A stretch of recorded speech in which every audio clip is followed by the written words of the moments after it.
Ladies and gentlemen, this is the October 2017 RBA board meeting. In this meeting, we will talk about whether the RBA need to change the cash rate and what's the suitable level of cash rate.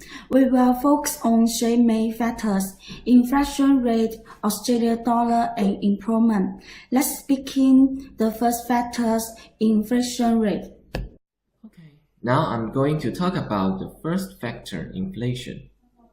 This is a picture of Australia's 3 years inflation rate. We can see in the picture that although there is a decrease from 2.1 to 1.9 this quarter, the inflation rate is returning at the lowest point at August 2016. However, the inflation rate in quarter 2 hasn't reached the target rate due to 3. And the target rate is set by the Treasurer and the Governor. The new cash rate set in August 2016 at 1.5 thus increased the economy in the financial market. Therefore, I recommend keeping the cash rate at 1.5 due to the inflation factor. We shall also consider the exchange rate in our decision. According to the first figure, we can see that Australian dollar has been a rising trend in general during the year 2017 and reached a peak at 0.81 in September. We think it also reflects the uptrend of the inflation rate.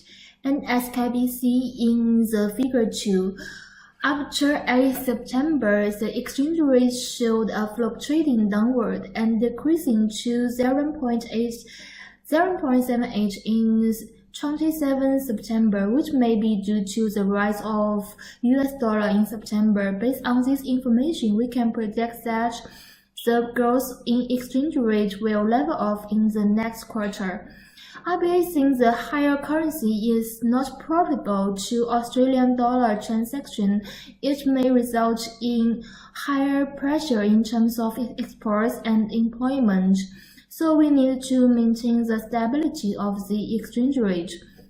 If we set a higher cash rate, the money supply will increase and may outweigh the money demand, and the equilibrium rate will rise. In this situation, many people will choose to sell bonds for currency, which may lead to a drop in bond price and an increase in interest rate, thus attracting more foreign capital. As a result, it will cause a growth in exchange rate, which is not consistent with our plan, and vice versa. In this case, I suggest that to hold the current monetary policy and the cash rate unchanged at 1.5%. Thank you. Okay, let's talk about how the employment affects the RBA cash rate. We can say the employment rate in August 2017 is 5.6%, which is the same as that statistics in June and July.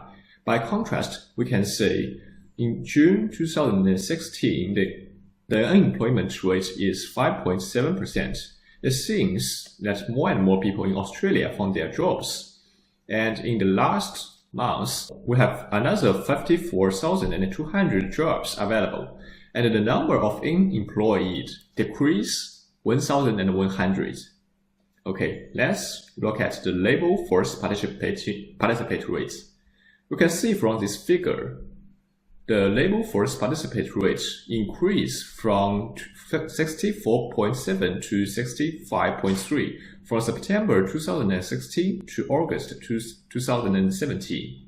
And the wages have the same trend. It climbs from 1,050.2 to 1,175 from January 2012 to August 2017. So all the information above demonstrated that there are better employment opportunities in Australia. So I suggest the RBA cash rate should remain 1.5% to keep the good trend in the employment market. After we discussing these three factors, we will remain the cash rate at about 1.5%. Thank you for watching.